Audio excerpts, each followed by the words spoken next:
La Guerra Grande sigue hoy tan presente como en 1870. Páginas secretas e inexploradas de libros de historia y documentos celosamente guardados revelan los entretelones del mayor genocidio de América. Noelia Quintana viaja en la historia para traer al presente la verdad de aquellos acontecimientos. El estridor de las armas, por Ñandutí. Muy buenas tardes a todos, ¿qué tal? ¿Cómo están? Bienvenidos al Estridor de las Armas, este espacio de análisis de nuestra historia nacional.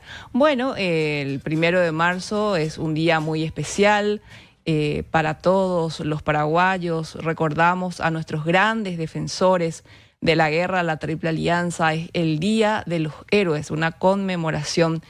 Y justamente tenemos que analizar lo acontecido en Cerro Corá. Hay muchos debates en las redes sociales sobre el liderazgo tanto político como militar del mariscal Francisco Solano López, y para eso hoy tenemos a un invitado de lujo, realmente general en situación de retiro, doctor en historia, y por supuesto que fue mi querido profesor en la carrera de historia de la Facultad de Filosofía, el doctor Hugo Mendoza. Bienvenido, querido doctor, al Estridor de las Armas. Buenas tardes, Noelia. Estoy con mucho gusto de nuevo contigo en tu programa y un gran saludo a tu gran audiencia. Muchísimas gracias, querido profesor. Y yo te voy a decir profesor porque tenés tantos títulos realmente que va a ser muy extenso y me llamaré harto, pero siempre el título profesor está por arriba de todo, sí, ¿verdad? Entonces, profesor, ¿cómo nosotros podemos entender lo que aconteció en Cerro Corá, esta última batalla de la guerra de la Triple Alianza? No quiere decir que después estuvimos bien tampoco, ¿verdad? Enmarcada en lo que es la campaña de las cordilleras, ¿verdad? ¿Qué pasó en Cerro Corá? ¿Cómo podemos encarar el estudio de Cerro Corá? Bueno, es prácticamente la última resistencia que el mariscal López realizó, ¿verdad? Durante la guerra. Su ejército estaba en retirada y prácticamente era perseguido por miles de soldados brasileros especialmente. Y él planeó ahí hacer la última resistencia, ¿verdad? Ya que su gobierno era el gobierno legítimo del Paraguay, pero había otro gobierno también ilegítimo, y entonces él dijo que él prometió que iba a morir con sus últimos soldados, y esa promesa la cumplió. ¿Verdad? Sí, la cumplió. Y desde el punto de vista militar, y ahí ya voy a utilizar tu aspecto de general en la parte de la operación y la parte táctica, ¿cuántos brasileños aproximadamente llegaron a...? Tenemos esos datos de cuántos brasileros, ¿verdad? Creo que fueron 3 columnas en total, ¿verdad? Que salieron, creo que la de Cámara, la que sale de Concepción, después estaba la de Martín, después estaba el coronel Paraños, creo que. En total eran 10.000 hombres brasileños. En total eran 10.000. Sí, y Paraguay no había más de 2.000 en Cerro Corá. Vos decís 2.000. 2.000 entre civiles, militares. Porque así, es que uno ya no sabe es con exactitud. Algunos dicen que eran 400 hombres aproximadamente los que estaban con López, que López sí tenía su consejo de guerra, que él les reunió, ¿verdad? ¿Qué es lo que vamos a hacer? Y ahí que se decidió combatir hasta el último momento. Y bueno, ¿qué pensás de este tema? Porque hay tantas cosas que te quiero preguntar sobre Bernardino Caballero, ¿verdad? Pero hablando de Bernardino Caballero, dice Centurión que él fue el que recomendó el lugar. ¿Cómo vos ves el terreno de Cerro Corá para una defensa? El terreno es favorable para una defensa, solamente que la cantidad de efectivos brasileños eran muy superiores, y aparte ya no daba tiempo de hacer una defensa, vamos a decir, en regla, una defensa fortificada, ¿verdad? Sino que más bien se puso en una posición defensiva, pero no estaba fortificada. Fortificada quiere decir hacer trincheras, poner obstáculos, tratar de que el enemigo tenga la mayor cantidad de problemas, que le sea lo más difícil posible llegar a la posición. Aparte que nosotros no teníamos artillería tampoco muy potente, solo eran cañones pequeños, ya que como la fundición de Hierro y Bicuí, esos habían sido tomados por los aliados, ya no teníamos una artillería que era demasiado potente. Sí. Y también faltaban municiones, los fusiles no estaban tampoco ya en buenas condiciones de uso. Era una situación crítica prácticamente para la tropa del Mariscal López, por eso que no se pudo hacer una resistencia. Creo que para mí el terreno es un terreno correcto para realizar una posición defensiva, pero las condiciones de la tropa de López ya no daba para hacer como dije, una defensa organizada, una defensa fuerte. ¿Sabes por qué te pregunto, profesor? Porque el terreno tiene dos entradas, es decir, tenía dos entradas para hacer la defensa en esos dos puestos, en esos dos puntos, ¿verdad? Pero también no implicaba que eso podían quedar encerrados, como efectivamente después con la incursión, con la entrada tanto de la caballería, de la infantería aliada, específicamente la brasileña, es decir, y desde enero aproximadamente, cuando Bernardino Caballero dio el ok, creo que el informe le pasó un 6 a 8 de febrero, ¿verdad? Entonces deciden colocarse ahí. Entonces, en ese tiempo nosotros no podíamos hacer alguna trinchera, algo, o se pudo elaborar algún mecanismo de defensa. No, ningún mecanismo de defensa porque la tropa también estaba muy debilitada, ¿verdad? Esos trabajos implican tener una gran fortaleza física para realizar las trincheras, establecer obstáculos. Se necesita mucho tiempo. Como dije, eran pocos ya los defensores y no daba ya para hacer una defensa organizada. Había otro elemento importante también, que los brasileños no iban así nomás a encontrar la posición de López, sino eran por los legionarios, por los desertores que eran los que le guiaban a... Esa era mi siguiente pregunta, ¿verdad? Porque imagínate, hoy en día nosotros estamos en el 2026 justamente, desde hoy están viajando los militares de todas las Fuerzas Armadas, ¿verdad? Seleccionando grupos, ¿verdad? Para ir a rendir honores mañana, ¿verdad? Y es una cuestión complicada, sigue siendo complicado llegar hasta Cerro Corá con tanta forma de transporte, ¿verdad? ¿Qué es lo que pasó en Cerro Corá? Porque la gente siempre pregunta, ¿fue Bernardino Caballero el buchón? ¿Fue él el que contó? Pero sería medio raro porque creo que la madre inclusive de Caballero estaba a esa altura por ahí, según algunos relatos, ¿verdad? Eso hay que chequear, yo todavía no lo investigué bien, ¿verdad? No sé, para mí que es medio improbable, ¿verdad? Pero hay gente que dice que sí, ¿verdad? Pero para mí digo que va a ser la madre por ahí, ¿verdad? Bueno, y otra situación, ¿verdad? ¿Quién fue el delator? Yo tengo mi posesión que fue Solalinde, el que llegó a Concepción, donde estaba Cámara, aunque hoy en día hay ciertos improvisados en la historia que le quieren limpiar la imagen a Solalinde, que porque después en posguerra estuvo diciendo no, hay que defender los derechos de los veteranos, pero una cosa es lo que se hace en política y lo que se dice en política, y otra cosa es lo que se hizo en el momento, porque llegaron como si fuese que tenían un GPS, profesor. Sí, Solalinde es uno de los delatores, ¿verdad? Es decir, es correcto decir eso. Sí, es correcto decir. Ahora, Caballero no tiene nada que ver. Caballero se fue cumpliendo una orden del Mariscal López que fue a buscar ganado, ¿verdad? Esa es una orden legítima. Nunca nadie dijo que Caballero se escapó o se fue por su cuenta o le dejó de balde al Mariscal. El Mariscal le ordenó a él para que vaya y busque ganado porque...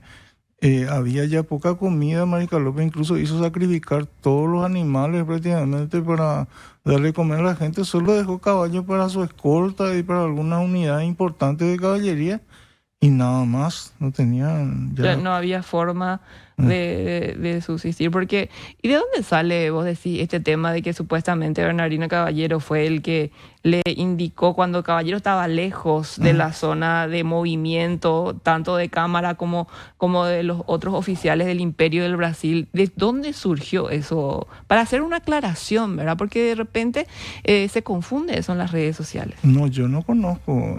Caballero no sabía que falleció el Mariscal López. Él no estaba enterado. Él cuando volvió recibió esa noticia. él no tenía idea de lo que pasó en Cerro Corá. Él volvió y fue apresado. Y de ahí ya se le envió a Río de Janeiro. Es decir, que no puede ser entonces esa narrativa histórica que la colocan a él como el delator, podríamos decir. Pero sin embargo, otros memorialistas hablan del cirujano de Solalinde con un grupo podríamos decir una suerte de enfermeros, ¿verdad?, que estaban con él, que se acercan al mariscal, le dicen que iban a buscar una suerte de alimentos, pero aprovecharon para escaparse, ¿verdad? Y yo quiero que me presente un documento que diga que Caballero se pueda delatar la posición de López. Que nos presente, pues yo también quiero saber, ¿verdad? Porque estamos hablando de un oficial que estuvo desde la campaña norte, ¿verdad? Desde el Mato Grosso. Yo, por ejemplo, no quiero entrar a debatir sobre Bernardino Caballero en el aspecto político, pero creo que en el aspecto militar no hay nada que objetarle a él. Absolutamente nada, porque él estuvo y vos me podés corroborar eso como militar, como general, ¿verdad? Siempre obedeció las órdenes de López y las acciones militares que él tuvo en la guerra de la Triple Alianza siempre salieron bien. Increíble, sinceramente, ¿verdad? Y eso no tiene nada que ver con política, estamos hablando de un aspecto militar. ¿Qué más podremos decir de esta campaña de las cordilleras? Para mí que desde lo que fue de Piridegui a Costañú en adelante, eso ya fue una masacre como que deliberada, ¿verdad? Es decir, es correcto todavía hablar de batallas. Supuestamente hay un principio de proporcionalidad que los militares tienen en cuenta para definir eso. ¿Cuál es lo correcto, profesor? Porque vos sos las dos cosas, y tanto doctor en historia como militar, ¿verdad? Es correcto hablar de batallas. Hubo muchas batallas y muchos enfrentamientos. Es correcto. Sí. Lo que sí es que Caxias le dice al emperador que la guerra ya está terminada y que ella tiene que... Eso le dice en dos ocasiones. Yo leí dos documentos, profesor, corregime. Uno, en el mes de agosto del año 1858, donde le dice, mira, el Paraguay ya está arrasado por más de 50 años, va a tener una secuela de lo que pasa acá, ¿verdad? Y el otro creo que es cuando él, ahí en el mes de enero, ya se ocupa Asunción y le dice, ya le felicita a sus ejércitos por el triunfo conseguido y se manda a mudar, ¿verdad? Él se va. Pero el emperador quiere continuar la guerra. ¿Por qué pensás que el emperador quiso continuar la guerra a pesar, como un militar experimentado como Caxias ya le dijo que ya no era necesario hacer eso? Por una cuestión política, porque él quería, con esa victoria absoluta, quería consolidar su régimen.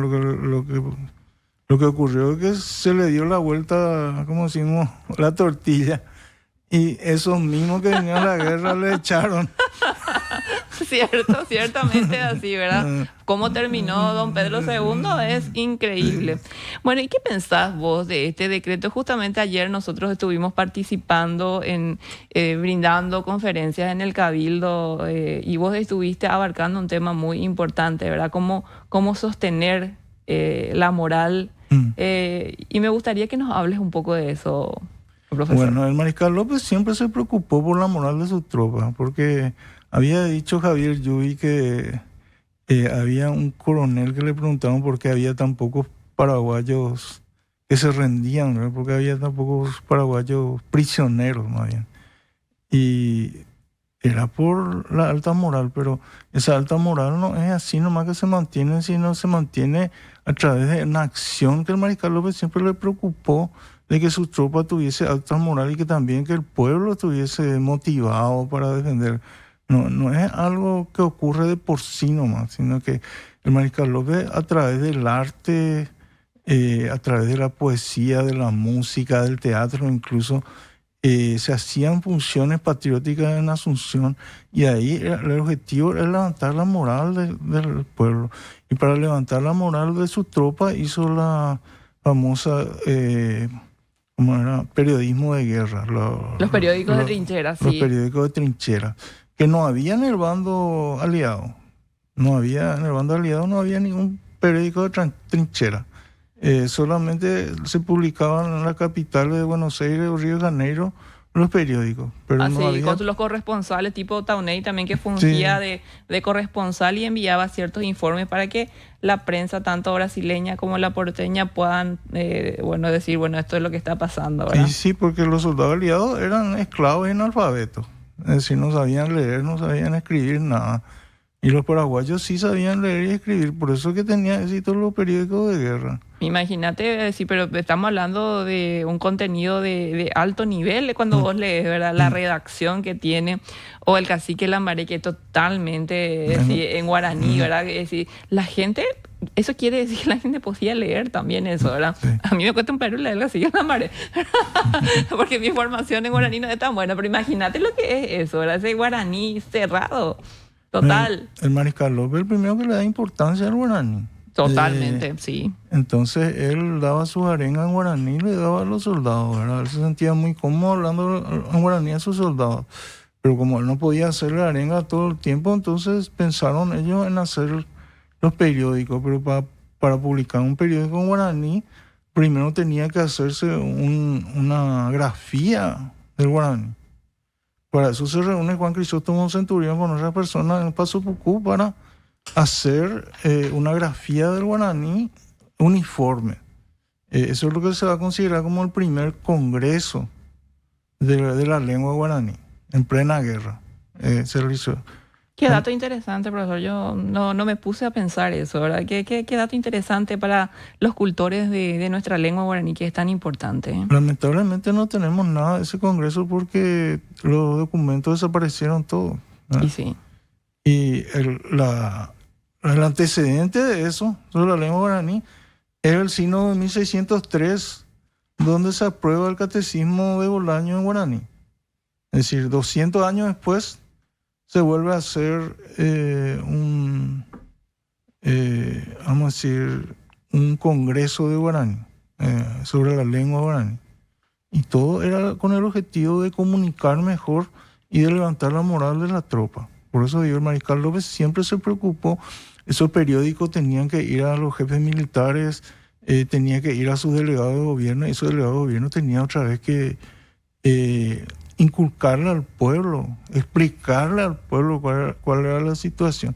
Y así se mantuvo alta la moral hasta la última batalla, que fue en Cerro Corá. Ya. Vamos a hacer aclaración de ciertos puntos. Yo te voy a mencionar algo sobre Cerro Corá y vos me vas a decir si, Noelia, esto es así o no, esto es una tontería, ¿verdad? Porque hay tantas cosas que se leen y vos podés brindarnos un poco de luz, querido profesor, ¿verdad? Dice, el paso Tacuara fue atacado antes del amanecer por los enemigos.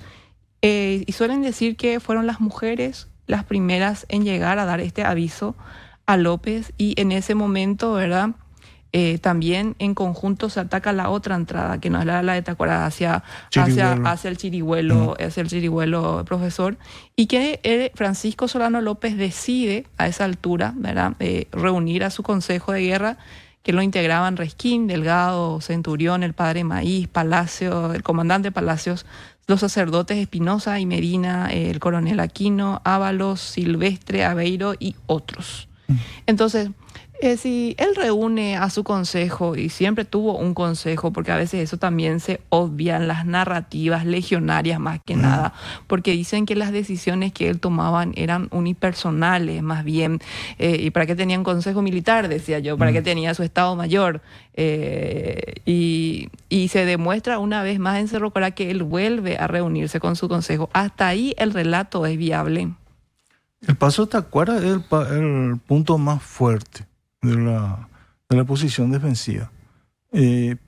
¿Por qué, profesor, es el punto más fuerte? Porque era el lugar donde era un paso estrecho, donde se podía controlar fácilmente con no mucha cantidad de tropas, pero fueron sorprendidos por los aliados.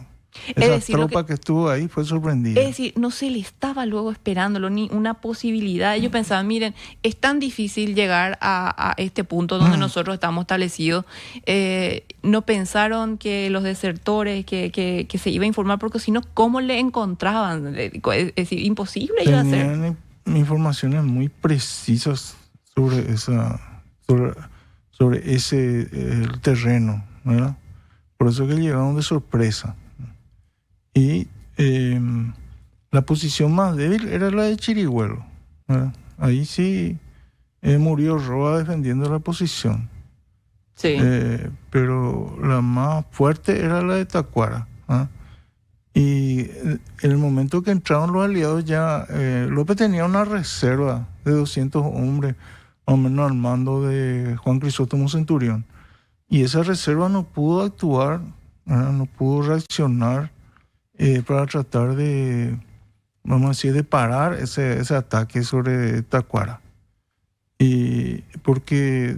Pero también en columna de cuántos miles de infantes entraron ahí. En miles de regimientos de caballería. La caballería fue por Tacuara. Sí, ¿Y los infantes por dónde ingresaron? Y los infantes venían justamente por la parte de Chirihuelo. Del Chirihuelo. Eso es importante ubicarles, tanto a la caballería como a los infantes. El mariscal López ordenó retirar la tropa del Chirihuelo, pero ya no hubo tiempo. Y la reserva no pudo actuar porque estaba al mando de Juan Crisóstomo Centurión. Y Juan Crisóstomo Centurión fue herido.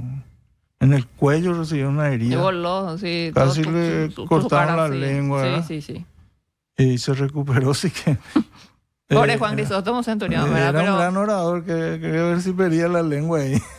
Pues, ¿verdad? No, pero por suerte sobrevivió y sus memorias son una de las más importantes que nosotros tenemos para poder entender un poco qué es lo que pasó con nuestros hombres, ¿verdad? Durante la defensa nacional. Entonces, en Cerro Corá dice que desertó el cirujano Solalinde, Ignacio Segovia, Lázaro de Quevedo, el vaqueano Villaseñor, y que es Solalinde el que le ofrece, ¿verdad?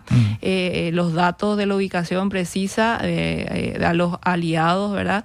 Es más, se ofreció inclusive acompañarles, pero finalmente otros fueron los que llegaron a Cerro Corá para mostrarle y se vistieron con los uniformes del Imperio del Brasil.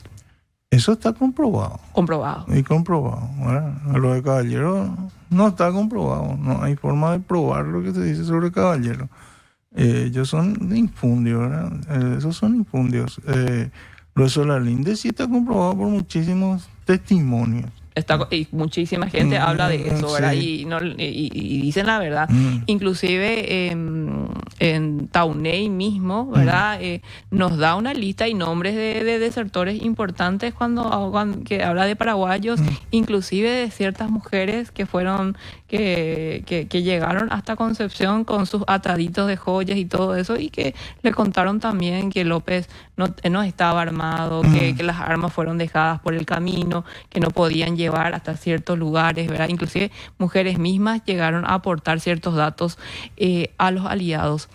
Profesor, últimamente estuve leyendo en las redes sociales que López fue una suerte de cobarde, ¿verdad?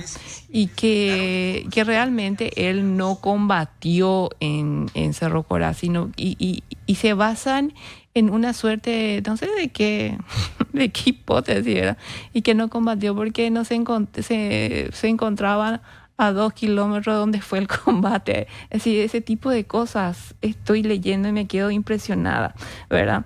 Pero yo creo que vos tenés mucha más autoridad académica que muchas personas, y me gustaría saber tu opinión. La mía es que en una situación así donde se sobrepasa a la cantidad de hombres, es muy difuso organizar en qué punto, bueno, acá va a ser la avanzada, acá va a ser la retaguardia. Es decir, cuando el movimiento es tan envolvente, ¿verdad? Por lo menos a mí me confunde, quizás porque no tengo mucha formación operativa militar. ¿Qué luz nos poder dar al respecto? Y el mariscal, como dije, había ordenado retirar la tropa de Chirihuelo, ¿verdad? Ya que ya estaban sobrepasadas. Y iba a tratar de juntar otra vez esa tropa que estaba dispersa, ¿verdad? Justamente cuidando los pasos, y tratar de concentrar para hacer una defensa de la posición. ¿Y cuál era la estrategia que se podía utilizar? Es decir, armar una columna, porque algunos dicen que efectivamente López pudo organizar con el poco tiempo que tenía, porque eso se le venía encima, una suerte de columna para defenderse. ¿Vos qué decís, doctor? Y bueno, en la parte técnica militar se llama conducta, ya cuando los planes que él tenía no funcionaron. Claro. Y esa conducta es tratar de combatir de la mejor manera posible, ya prácticamente sin plan. Y lo que se nota es de que López trató de reagrupar su tropa, ¿verdad? Y que esa tropa fue atropellada por muchísimos regimientos de caballería. Totalmente, sí. Y ya no pudieron reorganizarse, pero cuando en un combate uno no consigue su objetivo en el combate, tiene que reorganizar su tropa y volver a hacerle frente a ese combate o dar un nuevo combate. Y eso es lo que ya no hubo tiempo de realizar, porque había muchos soldados que estaban dispersos por el primer embate aliado. Entonces no tuvo tiempo él de reorganizar su ¿Eso podría fuerza. ser una desbandada, algo así, o no? No es una desbandada porque no hay una huida general si ellos están prácticamente Encerrados. Están ¿verdad? encerrados, justamente por el terreno, ¿verdad? Están encerrados. Lo que pueden hacer es, como dije, reorganizarse y volver a dar otro combate. Pero ya no hubo tiempo.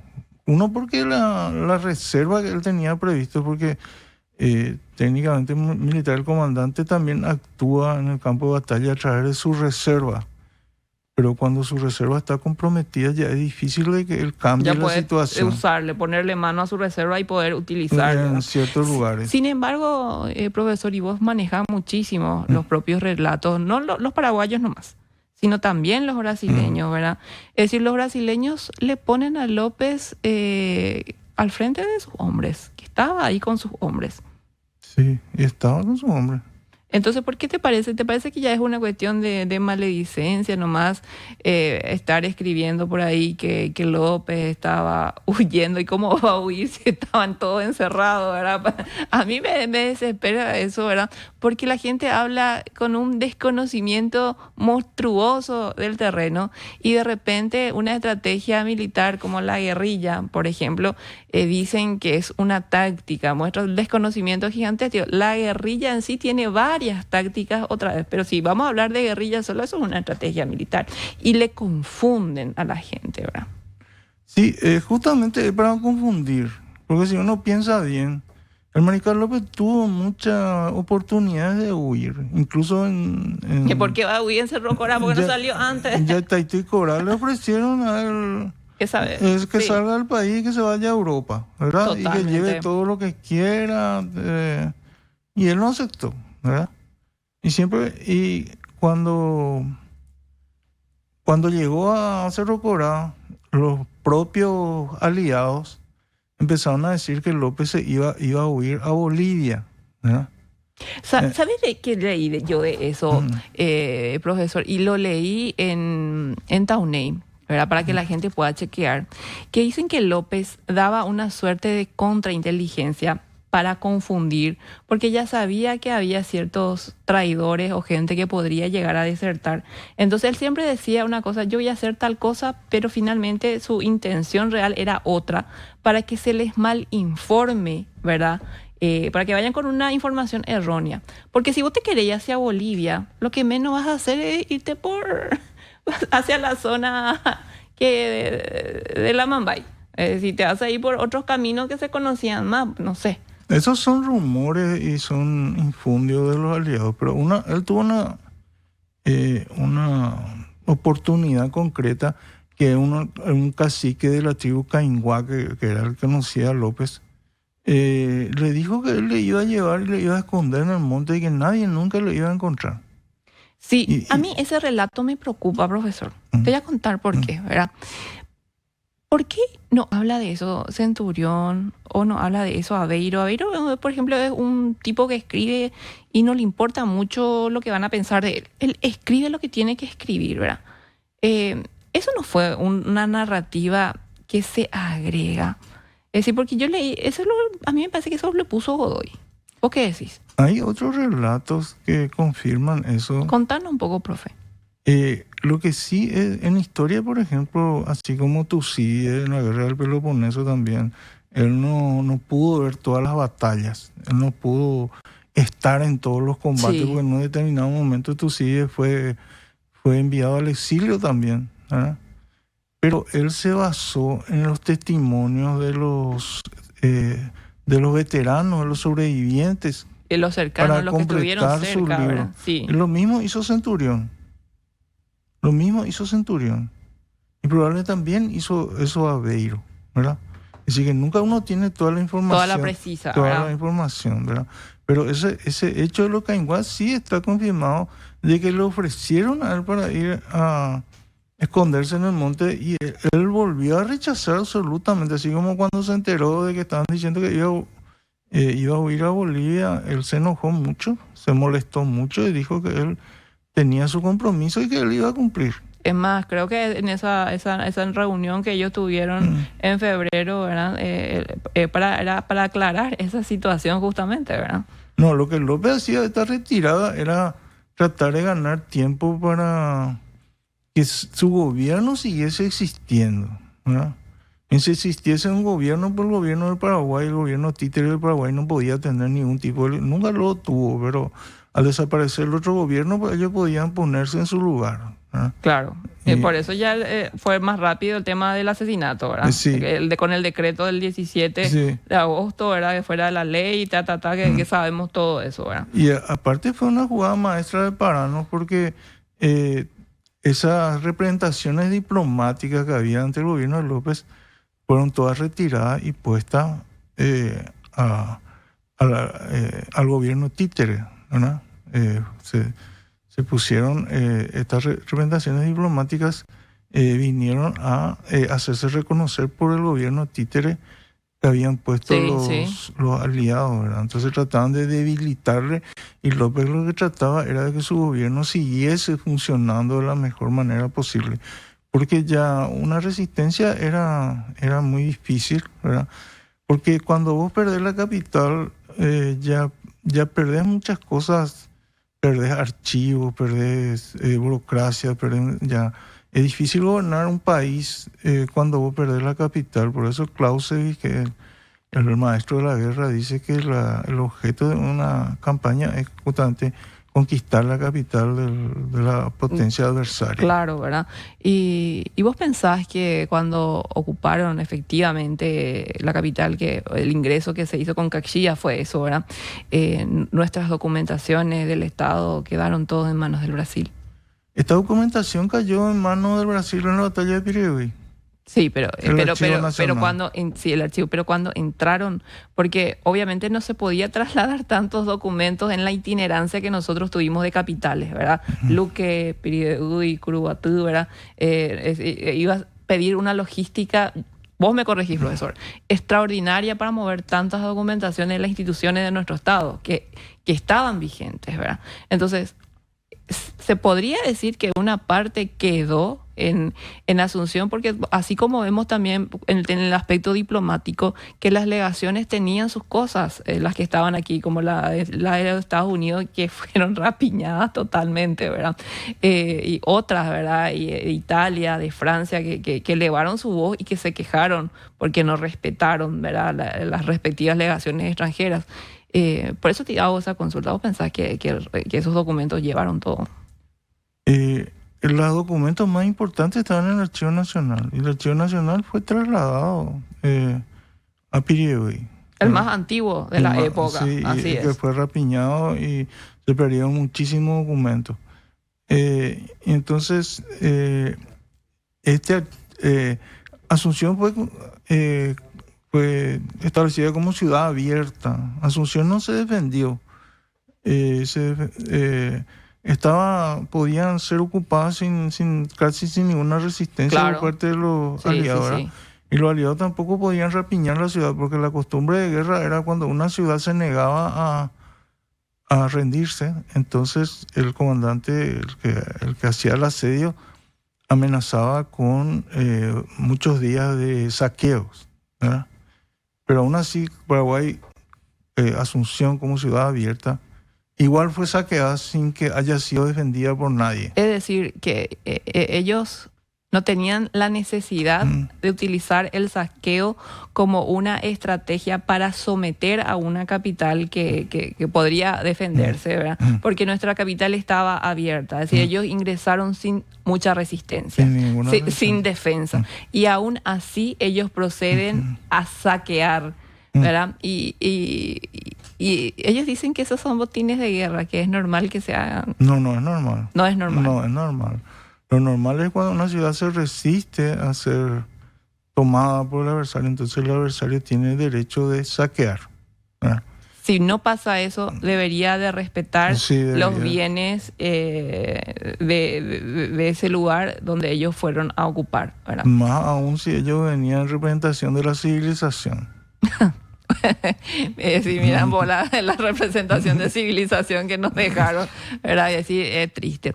Hablemos de... Pero una cosa más. Adelante, profesor. Por eso que Pirihuí fue defendida, porque era la capital y estaban ahí los documentos, estaba la imprenta, estaba el Tesoro Nacional.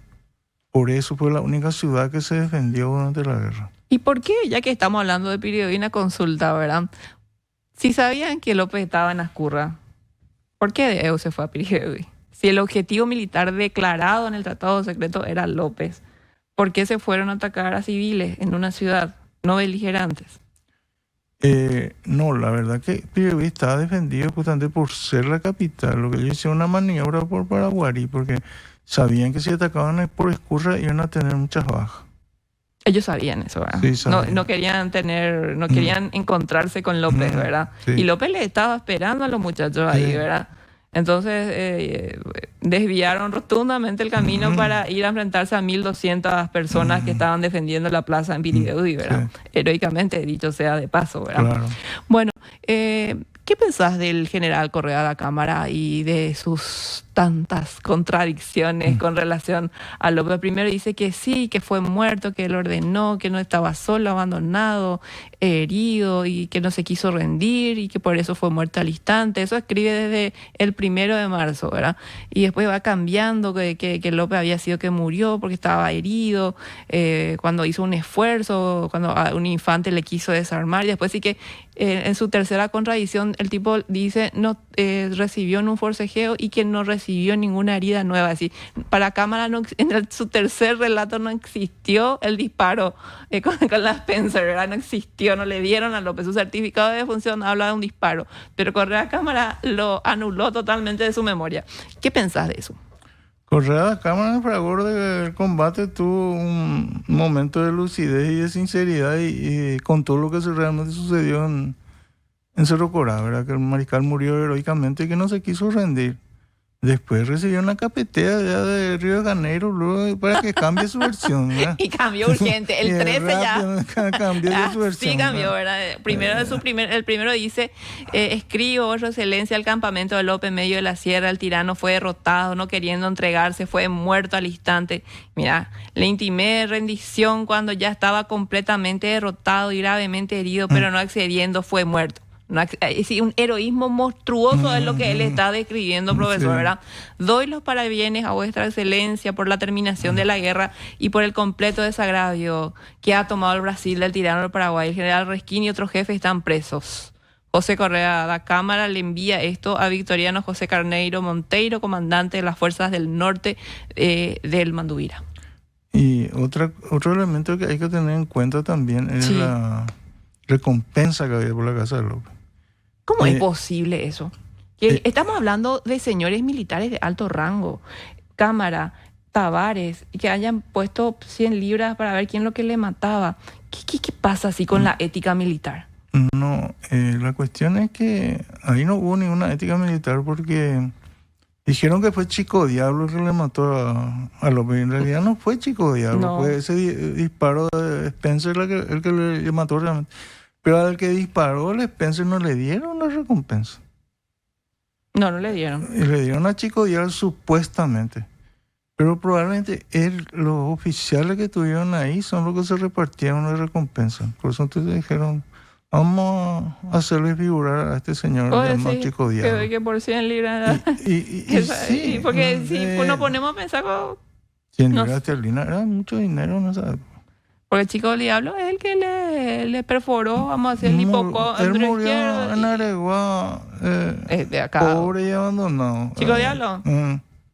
Y chicos, y sí, amparado en el gobierno, ¿verdad? Sí, por así, eso. ¿verdad? Sí. No se le vio con sus libras esterlinas, ¿verdad? No, es que dicen ni olió. que hubo luego una disputa entre Cámara y Silva Tavares para ver quién, una polémica por el dinero, ¿verdad? Los jefes imperiales querían saber finalmente a Núñez da Silva pedía el premio para Chico Diablo, Núñez da Silva. El general Cámara pedía el premio para sus dos negros. Es decir, no estoy diciendo yo, es así, sí, como se está en el informe así, ¿verdad? Así llamaba Cámara a sus ayudantes, ¿verdad? La honra de haber matado a López en el arroyo, dice. Entonces no tiene, bueno, yo este tipo de cosas luego me desesperan porque no veo moral, una política polémica por la plata entre militares de alta jerarquía del imperio, ¿verdad? Imagínate que pase este tipo de episodio, ¿verdad? Pero Núñez da Silva es el que pedía para Chico Diablo la plata, ¿verdad? Y sí, es un acto de corrupción. No y podemos Silva calificarlo de otra Tavares, manera. Silva Tavares sí aceptó. Es decir, Cámara no aceptó que él ordenó que se le dispara a López, pero maten a ese hombre. Él se olvidó completamente de su orden. Pero Silva Tavares en el año 1880 sí dice, ¿verdad? 100 libras esterlinas a quien mate a López en combate, ¿verdad? Él sí asume esa responsabilidad vamos a decir, de que puso ese precio por la cabeza de López. Pero para mí que había una recompensa mayor. No tengo constancia así. ¿Por qué decís eso, profe? Para investigar más. Sí, había una recompensa mayor por la cabeza de López. Y eso es lo que ellos se repartieron. Profe, ¿por qué te parece que en la retórica, es decir, la gente tanto se preocupa si dice muero por mi patria o con mi patria? Porque hasta Tavares le lee hasta las contradicciones más grandes de Cámara. Ellos dicen que López dijo muero por mi patria. ¿Por qué acá la gente se complica tanto la existencia con el por o con el con? Por esos conectores.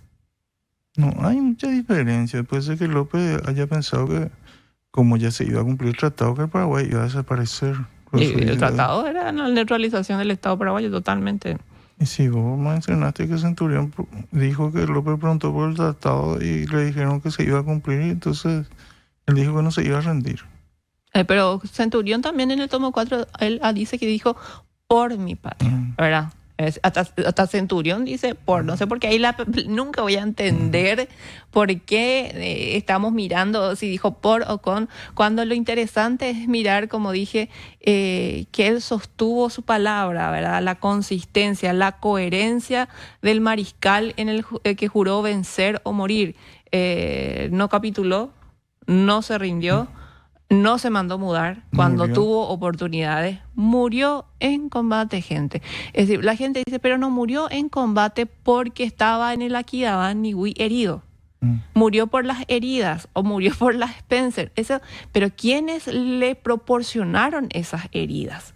Es decir, Chico Diablo empezó, ¿verdad? Con su lanzazo en la parte del bajo vientre. Después, otro brasileño...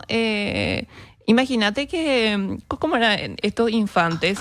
No me estoy acordando bien, espérame un poco. Había un infante que empezó el sargento Simeón, ahí está. El sargento Simeón de Oliveira disparó 7 veces con su carabina Spencer hacia López. No sé qué clase de... no tenía puntería, no sé, pero sí que le acertó al ministro Caminos. Los tiros de Simeón de Oliveira fueron los que le reventaron el cráneo al ministro Caminos. Bueno, pero ahí, por ejemplo, Ibarra, que era el que le ayudó a López con Aveiro, él sí sobrevivió. Pero porque se escondió. Pero estuvo con López hasta el último momento. Sí. Y él contó la verdad, muy posteriormente, ¿verdad? a este episodio, después de la guerra, ¿verdad? Se volvió a recordar a López. Justamente el primero es Ibarra. Él le vuelve a recordar a López. Contó que lo que realmente pasó, ¿verdad? En ese momento. Pero a López siempre se le trata de embarrar, ¿verdad? Pero no pueden romper esa coherencia. No pueden destruir esa coherencia. Imposible, ¿verdad? Por más que o que no entiendan realmente cómo se mueve los defensores cuando uno tenés, vamos a decir, o mucha capacidad militar para enfrentar, para organizarse, porque ya no tenés tampoco ni recursos humanos efectivamente para hacer una maniobra de gran combate, gran dilocuencia. Los tipos quieren eso. Y si no hace eso, no es héroe. Pero vamos a dejarnos de hinchar la pelota, ¿verdad? me causa mucha gracia el profesor porque dicen que nos van a corregir, nos van a dar una lección. Bueno, pero hablando de eso, efectivamente las heridas del mariscal Francisco Solano López fueron realizadas por soldados del Imperio del Brasil, y el tiro que él recibió, ¿verdad? Que quedó en la caja torácica, así dice por lo menos el certificado de función de las heridas del mariscal, eso también fue ordenado específicamente por cámara. Entonces, eso es morir en combate, porque también los relatos brasileños dicen que ese es López, en pleno, decir, cuando él estaba todavía con fuerzas, ¿verdad? Y sobre un caballo negro, dicen que él estaba con un caballo que tenía ciertas manchitas blancas, ¿verdad? Y que él miraba cuando le llamaban por su apellido, dice que él se daba la vuelta y miraba para ver la cantidad de hombres con los cuales obviamente él se tenía que enfrentar, ¿verdad? Y eso está dentro de un combate, profesor. Entonces, lo que yo no entiendo es cómo pueden seguir embarrando a la figura del mariscal Francisco Solano López, ¿verdad? No entiendo cuál es el objetivo. ¿Qué podemos pensar? ¿Que hay una bajada de línea cultural? ¿Que hay una suerte de guerra cultural todavía en Paraguay? Que todavía no nos desprendimos de esa retórica de la historia escrita desde el poder a partir del año 1869. ¿Qué pensás, profe, para hacer un cierre? Porque me dijiste que tenés que retirarte. Y Paraguay va a seguir existiendo mientras exista la memoria de López. Sí. Y los que quieran destruir al Paraguay siempre van a insistir en eso de querer mancharle y eliminarle la historia, cosa que no pudieron hacer por más que hicieron un decreto y le declararon de todo, enemigo de la humanidad, sí. Y todo eso. No lograron. Y no, ¿verdad? Pero por suerte no van a lograr. Ese decreto también fue anulado a partir del año 1936, ¿verdad? Pero hay muchas cosas que siguen latentes, ¿verdad? Que siguen carcomiendo, vamos a decir, a la historia nacional, ¿verdad? Y que como que nos imposibilita tener esta cohesión como paraguayos dentro de una narrativa histórica. Siguen pululando personas que macanean con la historia, ¿verdad? Fue ahora la famosa pregunta cliché de todos los medios. Perdón, pero yo también voy a hacer. ¿Héroe o villano? Vamos, ¿héroe o villano? ¿Qué te parece, doctor? Y ya te dejo salir. Bueno, Dios nos hizo a todos imperfectos, ¿verdad? Es decir, López no era tampoco perfecto. López tenía virtudes y tenía defectos, ¿verdad? Claro. Pero la historia es lo que te pone en la balanza. Y la balanza demuestra claramente con su muerte en Cerro Corá de que primaron más sus virtudes que sus defectos. Así, es decir, sus fulguraciones que sus oscuridades, porque todos tenemos ese lado. Querido profesor, te agradezco muchísimo tu presencia, ¿verdad? Gracias por estar todo un sábado con miles de cosas que tenés que hacer. Saludos también a mi querida amiga Rosalina, ¿verdad? Quiero que pongan, por favor, una imagen de López, así el profesor se puede retirar. Gracias, profesor, por tu presencia. Y entonces yo puedo seguir hablando del mariscal. Adelante, profesor querido. Muchísimas gracias por tu presencia. Muchas gracias. Bueno, entonces vamos a continuar nosotros hablando, ¿verdad? Si le pueden pasar, por favor, eso al profesor que se olvidó ahí. Les voy a agradecer. Gracias, Osmar. Vamos a seguir hablando de Correa da Cámara. Ciertamente vimos que tuvo una suerte de sincericidio, que prácticamente se le pide cambiar su informe, y él hace otro del 1 de marzo, pasa una carta del 13 de marzo, pero esta vez del año 1870, estando ya Cámara en Concepción, y cuando habla de la muerte del mariscal López se expresa en estos términos de que estaba herido, que estaba desanimado, exhausto en su caballo, que se dirigió al arroyo para vadearlo, cayó en la barranca de la orilla opuesta. En esta posición dice Cámara que lo encuentra, ¿verdad?, con sus, siguiendo sus huellas, y que ahí Cámara cambia todo. Cuando en su primera carta del 1 de marzo, cuando comete el sincericidio, dice que fue muerto al instante por no querer rendirse. Acá él cambia su versión y dice: mira, yo le ofrecí la vida como general en jefe de la fuerza vencedora. Jamás él dijo eso en su primera carta. Esto lo cambia para limpiar un poco su imagen y lo escribe desde el 13 de marzo. Entonces mandé a un soldado que le desarme y se cumple, se ejecuta esa orden y allí muere López. Eso dice en el documento que escribe el 13 de marzo. Pero después Cámara se vuelve a desdecir en el 20 de junio de 1870, cuando dice que él fue uno de los primeros que llegó a la barranca del Aquidauán, que le vio a López ya prácticamente exánime, ¿verdad? Pero que al lado de López estaban dos oficiales de López que le estaban defendiendo con sable en mano. Esta es su tercera versión, ¿verdad? Es un pobre embustero este Cámara y sin mucha profundidad, ¿verdad? Siempre digo que Cámara es un embustero con poca profundidad, porque hasta para mentir tiene que ser bueno. En su primera carta nos dice que López tenía a dos oficiales que le estaban defendiendo. En su segunda carta tampoco dice eso, la del 13 de marzo tampoco dice. Recién le pone a estos oficiales el 20 de junio, ya aparecieron, ¿verdad? Y que estos que le estaban defendiendo a López y que le recibieron a los brasileños como a implacables enemigos, así dice la nota, ¿verdad? Entonces fueron tiroteados estos tipos por los rifleros, ¿verdad? De Cámara, y dice: debo a mi honor militar, vuelve a hablar Cámara de su honor militar, ¿verdad?, a mi nombre, a mi patria, a la historia, a mi conciencia, así. Todo se fue al mambo con tu nota del 1 de marzo, pero él sigue justificando sus acciones, declarar, y escuchen esta mentira, esta es la señora de las mentiras. Dice que el mariscal López, muere en posesión completa de sus sentidos, y cuando me incliné a tomar la espada, hizo un movimiento para herirme, chulina. Así dice Cámara, hizo un movimiento López para herirme, y que López ahí gritó con firmeza y arrogancia: muero espada en mano por mi patria. Acá viene la mentira. ¿Qué dice Cámara? Ordené entonces a un soldado del 9º batallón que lo desarmara, y en esa lucha expiró sin recibir nueva herida. Imagínense. Entonces, acá nosotros pasamos después al certificado, justamente.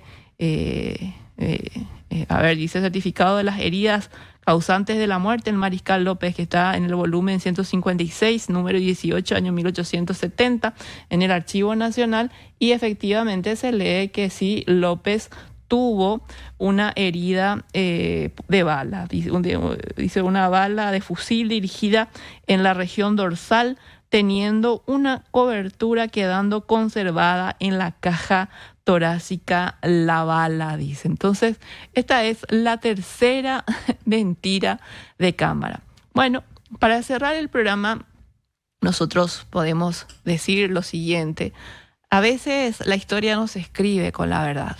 A veces la historia se escribe con la urgencia de tapar un acto bárbaro como lo hicieron a López en Cerro Corá. La historia, cuando tiene tantos documentos que se contradicen, escritas por un mismo autor, podríamos decir en el caso de Correa da Cámara, el relato pasa de ser historia y se convierte en un expediente que urge revisar todos los detalles, ¿verdad? Y que por supuesto nosotros tenemos en López la coherencia de su palabra. Desde que salió desde Asunción, él juró vencer o morir. No juró rendirse, no juró entregar la patria, no juró salvarse del pellejo, sino vencer o morir. Y por eso el mariscal Francisco Solano López es el héroe más grande de la nación paraguaya, de la patria paraguaya. Así efectivamente es. Y por más que existan versiones que favorezcan al vencedor, ese acto del mariscal de no rendirse, eso es un acto que no necesita de revisión porque está sellado con su sangre. Muchas gracias a todos por sus mensajes, por estar conectados. Les envío un abrazo enorme y nos encontramos el próximo sábado con más historia. Hasta luego. Paraguay por ahí.